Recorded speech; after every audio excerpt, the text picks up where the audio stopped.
Email marketing is a retention marketing channel, but how do you use email marketing if you have products where customers won't come back? For example, ice baths, saunas, e-bikes. These are all products where customers won't buy two of them. So the work we do with our email marketing for these type of brands isn't going to increase repeat customer revenue, and it's not going to increase customer lifetime value. So does that mean email marketing is useless for these kinds of businesses? No, it's not.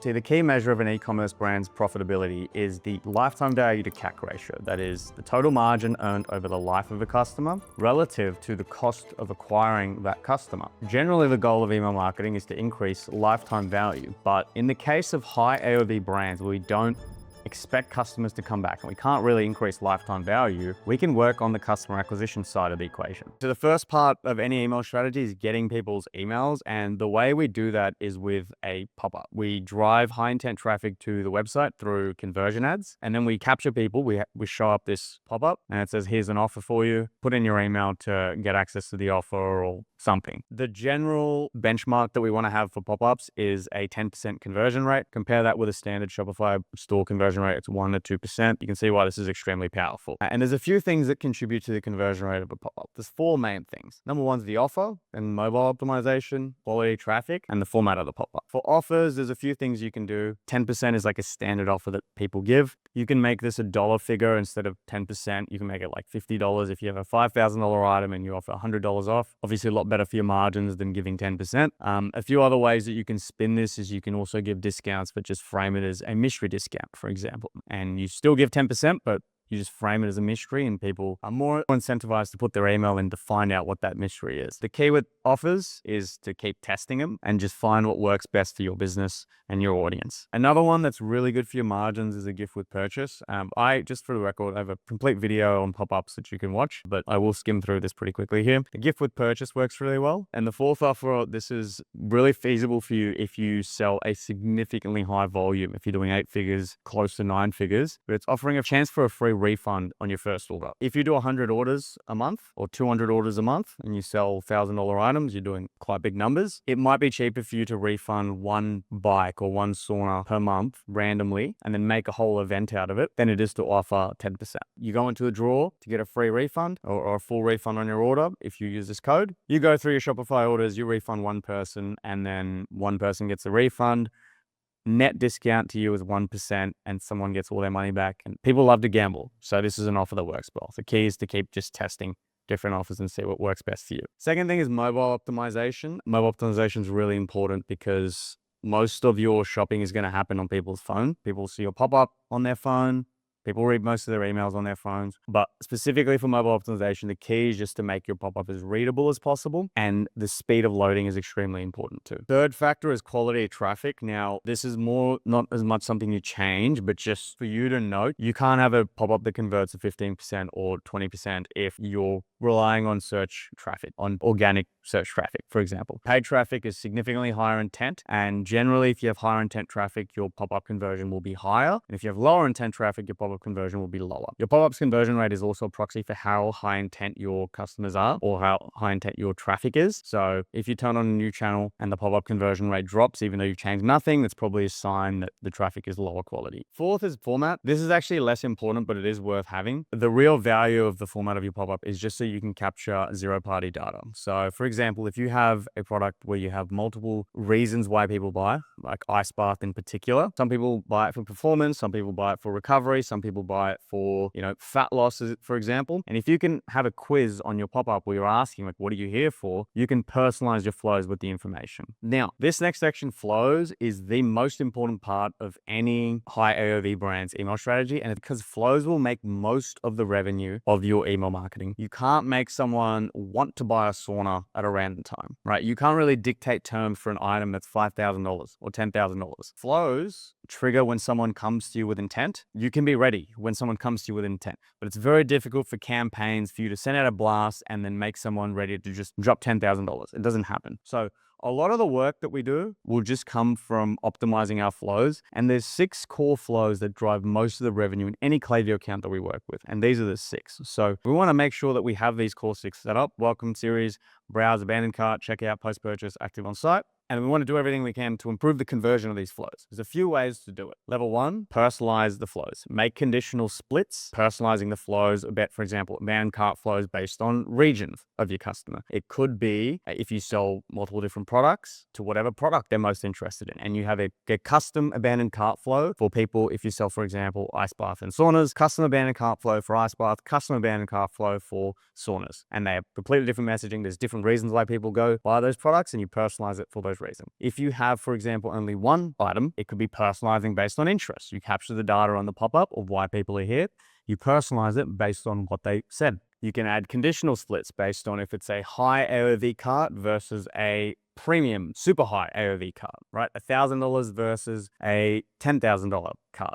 The key is to go really in depth with the conditional splits and actually build out your flows so it's not a generic 4 email template that you have for your welcome series and abandoned carts, etc. The second lever in your flows is remove all conflicting messaging. So what we do for our clients is we add a tag whenever someone goes into a flow, for example, the welcome series or abandoned cart or viewed product, for example, and we exclude people that are in flows from receiving campaigns. And the reason this is extremely important is because, like I said, you can't manufacture intent with email campaigns. However, if someone comes to you and they're adding items to cart, they're in a certain headspace, and we can personalize the flow messaging so that we know that this is the best performing angle. We've tested multiple different abandoned cart flows, and this is the sequence of messaging that we want to send people to maximize the chance that they come back. If we send campaigns in the middle of this that throws it off, right? And a random blast that we send that's like, it's a blast tailored to kind of everyone, right? At all different stages of where they are, it's not going to work as well as just the flow messaging. So we want to exclude them from campaign. And easy way, just add a tag when someone enters a flow,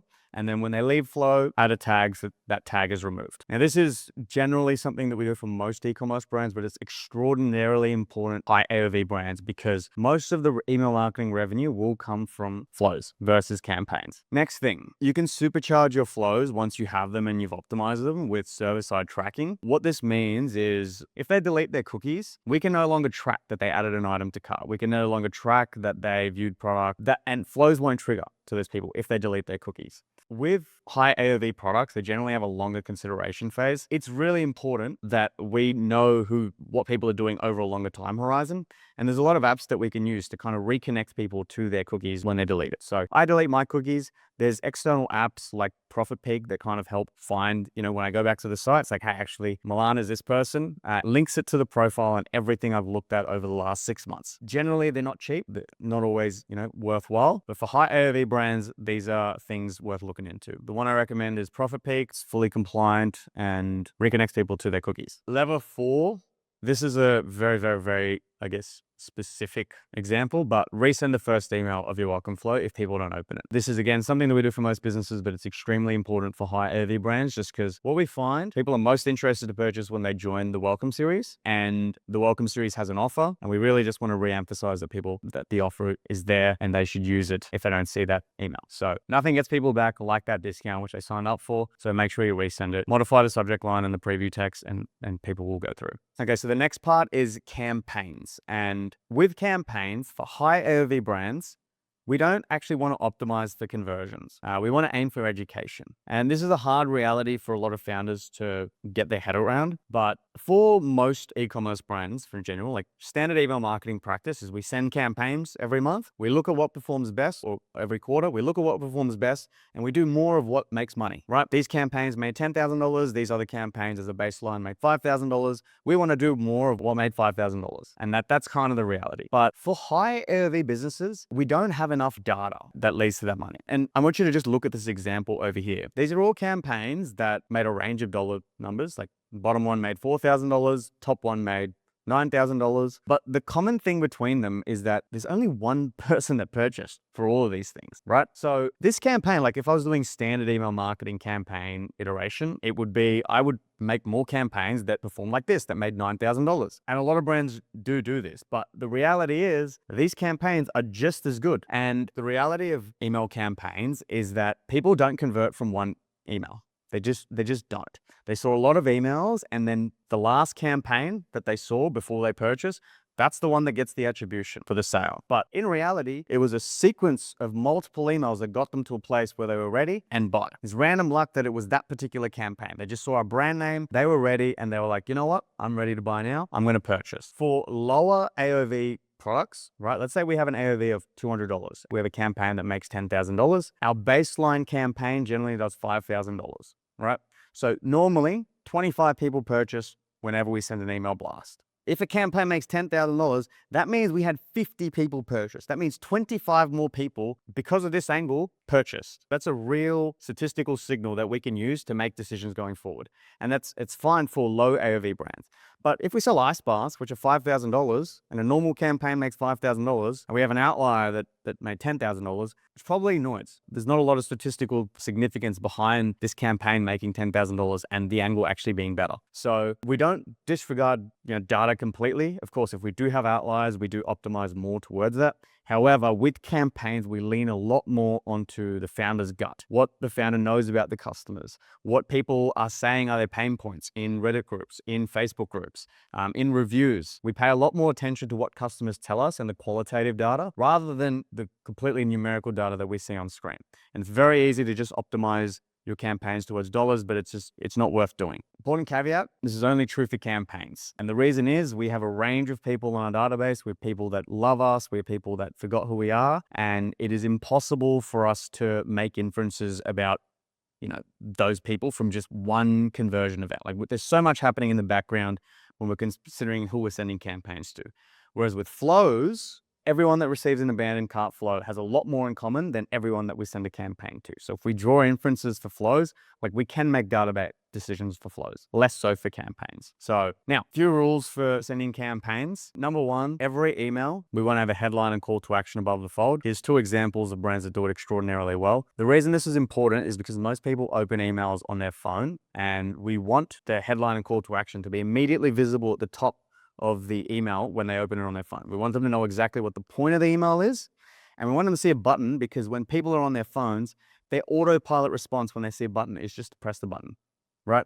And then they end up scrolling on your website without realizing how they got there, and they might end up purchasing. They might be like, you know what, I spent a lot of time on this site. Maybe I should really consider it. Underneath the headline and call to action, we have genuinely valuable info. So if people don't click, they scroll, and we have nurturing info.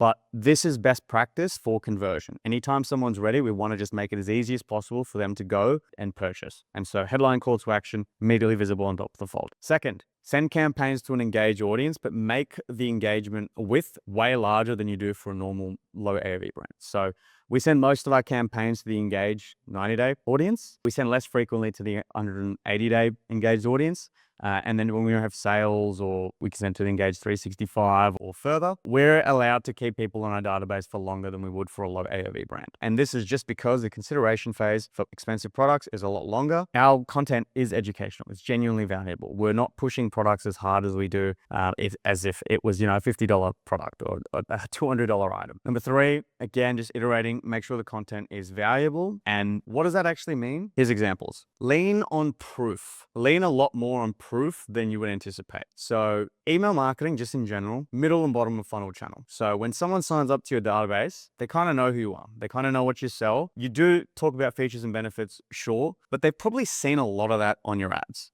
right? The main thing stopping them from buying is probably they just don't trust you, right? That's why. Why would I fork out $10,000 for your product? It's because I don't really know you. I don't really know that it's going to work. So proof is the way you bridge that gap. That can be customer spotlights. That can be founder messaging. That could be all sorts of things. But lean heavily on proof and just proving that your item works. Second, lean a lot heavier than you anticipate on why your brand is better than competitors. So what we notice from a lot of the brands that we work with that sell higher AOV products is that it's cheaper to acquire customers when they lean on our brand is better than competitors, rather than educating people on why saunas are good, for example, or why ice baths are good, or why e-bikes are good.